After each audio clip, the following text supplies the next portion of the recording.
श्री गणेशाय नमः। वक्रतुंड महाकाय सूर्यकोटि समप्रभ निर्विघ्नं कुरु मे देव सर्वकार्येषु सर्वदा। गणपतये नमः। गणेश चतुर्थी की सभी दर्शक मित्रों को मंगलमय शुभकामना। भगवान गणेश जी महाराज का आशीर्वाद हम सभी पर सदैव बना रहे, ऐसी मंगलमय प्रार्थना भगवान प्रथम पूज्य गणेश जी महाराज के पावन चरणों में करते हुए हम आज के इस वीडियो के अंदर गणेश चतुर्थी किस प्रकार से मनानी चाहिए, गणेश चतुर्थी कब है, क्या गणेश जी का पूजन हमें धनवान बनाएगा, क्या हमें परेशानी भी कर सकता है यदि हमने विधि विधान से भगवान का पूजन नहीं किया, इस सब के ऊपर हम थोड़ा विचार करेंगे। गणेश चतुर्थी कब है और गणेश चतुर्थी कौन सी श्रेष्ठ है।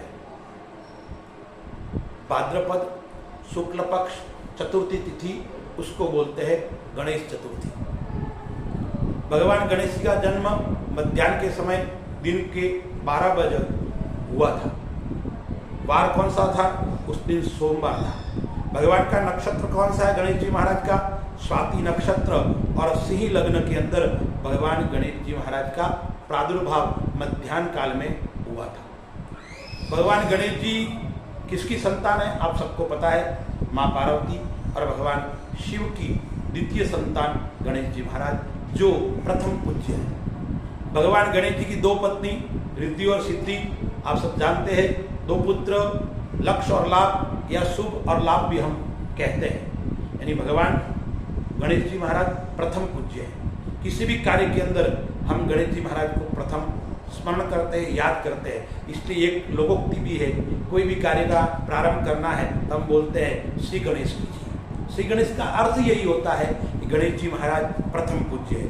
गणेश जी का अर्थ भी क्या है? गण यानी समूह, ईश मतलब उसके अधिष्ठाता, स्वामी। जो गणों के स्वामी है, संसार के स्वामी है, उसका नाम गणेश जी महाराज है। इस वर्ष संवत 2080 के अंदर यानी 2023 के अंदर गणेश चतुर्थी कब है? 19 सितंबर 2023 मंगलवार, भाद्र शुक्ल चतुर्थी। इस बार मंगलवार के दिन है और शास्त्रों में लिखा हुआ है यदि मंगलवार के दिन गणेश चतुर्थी आती है या बुधवार को आती है तो विशेष महत्व रखती है अपने आप में, वो विशेष फल देने वाली है। हम सबको अपने व्रत त्योहार उसकी जानकारी आवश्यक है। हम प्रतिदिन भगवान की पूजा घर के अंदर करते हैं, लेकिन पूजा कैसे करनी चाहिए, किस प्रकार करनी चाहिए, उसका भी अनुभव होना चाहिए। यानी हम शास्त्र के अनुसार कोई कार्य करेंगे तो हम विशेष फल की प्राप्ति करवाएगा। आप अनजाने में यदि कोई गलती करते हो तो परमात्मा माफ करते हैं, लेकिन आप जानबूझकर कोई गलती करते हो तो परमात्मा माफ नहीं करते। गणेश चतुर्थी 19 सितंबर को है। कब मनानी चाहिए, उसका मुहूर्त भी क्या है? वैसे तो गणेश जी का जन्म मध्याह्न काल में हुआ है, इसलिए मध्याह्न काल के अंदर ही विशेष पूजा का महत्व है। आप सायंकालीन भी भगवान गणेश जी महाराज का पूजन या प्रातः काल में भी भगवान का पूजन कर सकते हैं। शास्त्रकार कहते हैं पूजा व्रतेषु सर्वेषु मध्याह्न वापिनी तिथि, यानी गणेश चतुर्थी मध्याह्न वापिनी लेनी चाहिए। तो इस वर्ष मध्याह्न वापिनी गणेश चतुर्थी 19 सितंबर मंगलवार को पड़ रही है। पूजा का समय क्या है? 11 बजे से लेकर 1 बजे तक पूजा का श्रेष्ठ समय है। अब पूजा कैसे करनी चाहिए, कब करनी चाहिए, मैंने बता दिया। कब तो 11 से 1 के बीच में या सायंकाल में भी कर सकते हो। किस प्रकार करनी चाहिए और क्या नहीं करना चाहिए। क्या करना चाहिए? विधि धर्म और निषेध धर्म हमारे वहां 2 है। यानी व्यक्ति को क्या करना चाहिए और क्या नहीं करना चाहिए। विधि धर्म है, हम स्नान करते हैं प्रतिदिन, लेकिन स्नान भी कैसा होना चाहिए?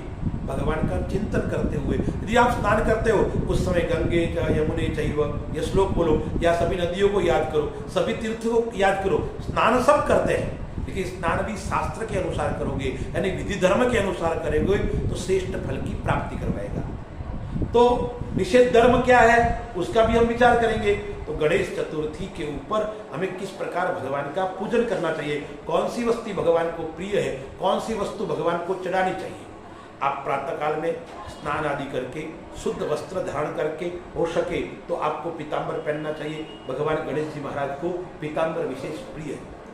भगवान गणेश जी महाराज को कौन सी वस्तु प्रिय है उसके ऊपर हम विचार करेंगे। तो आपको स्नान आदि करके भगवान के पास में जाना है, यानी आपके घर के अंदर जो मंदिर है, पूजा स्थल है, वहाँ पे गजानन की मूर्ति प्रत्येक घर में होनी चाहिए। नहीं हो तो आप गणेश चतुर्थी का पर्व आ रहा है, उसके ऊपर आप खरीद के ला सकते हैं, उसकी चलायमान प्रतिष्ठा करके आप उसको स्थापित कर सकते हैं। चांदी की मूर्ति, पित्तल की मूर्ति, स्वर्ण की मूर्ति या हरा पत्थर आता है, भगवान गणेश जी का हरा कलर है, हरा पत्थर है, उसकी मूर्ति भी आपके पास में हो तो श्रेष्ठ फल की प्राप्ति करवाता है। गणेश जी की मूर्ति को बढ़िया लाल आसन पर विराजमान करके भगवान का ध्यान करते हुए पुष्प आदि से भगवान का अर्चन करना है। भगवान को पंचामृत से बढ़िया स्नान करवाना है। यदि आपको अभिषेक आता है, संकटनाशन गणेश स्तोत्र है, गणपति अथर्वशीर्ष है, ये आता है तो उससे भगवान का अभिषेक करना है। फिर भगवान को चंदन, केसर, कुमकुम से तिलक करना है। अब भगवान को प्रिय वस्तु कौन सी है उसके ऊपर हम विचार करते हैं। तो भगवान को दुर्वा प्रिय है। भगवान को पुष्प कौन सा प्रिय है? तो गणेश जी महाराज को सफेद कनेर का पुष्प अत्यधिक प्रिय है। भगवान को फल कौन सा फल प्रिय है? तो कहते हैं भगवान को बेल फल, बिल्वपत्र का जो फल आता है ना, वो गणेश जी महाराज को विशेष प्रिय है। तो भगवान को, और मिठाई कौन सी प्रिय है? गणेश को मोदक यानी लड्डू प्रिय है। तो पूजन करने के पश्चात भगवान को स्नान आदि करवाने के पश्चात अच्छे आसन के ऊपर बिठाकर भगवान को प्रसाद, पुष्प, फल आदि अर्पण करना है और मन में श्री गणेशाय नमः, श्री गणेशाय नमः उसका बार बार चिंतन और मनन करना है। भगवान को दुर्वा विशेष प्रिय है, हरिया यानी हरी वस्तु विशेष प्रिय है, तो भगवान को दुर्वा चढ़ानी है। कितनी चढ़ानी चाहिए दुर्वा? तो कहते हैं 21 बार भगवान को दुर्वा अर्पण करनी चाहिए, तो समस्त कष्टों को निवारण करने वाली है। तो दुर्वा चाहिए। विशेष भगवान को समी का पत्र है, वो हमें धन की प्राप्त कराता है, तो आपको दुर्वा, सिंदूर, समी पत्र, लड्डू, बेल का फल, इसके अलावा मैंने आपको बताया सफेद कनेर का पुष्प, उससे भगवान का आप पूजन कीजिए, आरती कीजिए और भगवान का कीर्तन कीजिए। जय गणेश देवा, इस मंत्र का आप जाप कीजिए, भगवान आपको आशीर्वाद प्रदान करेंगे। लेकिन कुछ चीजें हैं वो आपको नहीं करनी है, वो भी मैं आपको बता देता हूँ।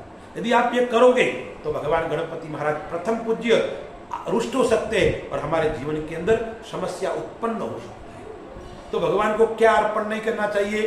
तो तुलसी का पत्ता भगवान को प्रिय नहीं है, इसलिए अर्पण नहीं करना है। उस दिन आपको भगवान को भक्ति करनी है, गलत कार्य की ओर आपको नहीं जाना है। यानी आपको लहसुन का, प्याज का सेवन नहीं करना है, अभक्ष्य वस्तु का भक्षण नहीं करना है, मांस, मदिरा उससे आपको दूर रहना है, शराब यानी सात्विक भाव रखकर भगवान का पूजन करना है और चंद्रमा का दर्शन आपको नहीं करना है।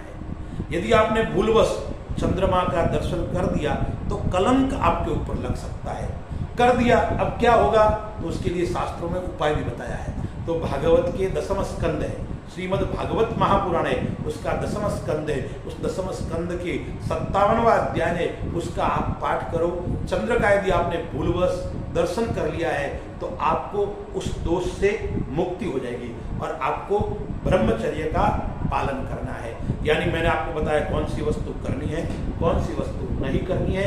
विशेष गणेश चतुर्थी के दिन आपको भगवान गणपति का आशीर्वाद चाहिए, आपके ऊपर गणपति की कृपा चाहिए, तो भगवान गणपति महाराज का मोदक से, सिंदूर से, दुर्वा से पूजन कीजिए और आप जो भाव लेकर पूजा कर रहे हो वो भाव भगवान के सामने रखिए। भगवान तो भाव के भूखे, भावो ही विद्यते देवो तस्मात् भावो ही कारणम।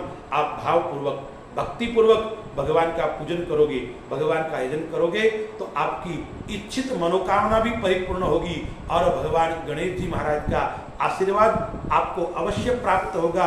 और जिस व्यक्ति के ऊपर गणेश जी महाराज का आशीर्वाद होता है उसके जीवन के अंदर कभी विघ्न आता ही नहीं है। जय गजानन जी महाराज की जय। श्री गणेश। बहुत बहुत आप सभी को पुनः मंगलमय शुभकामना।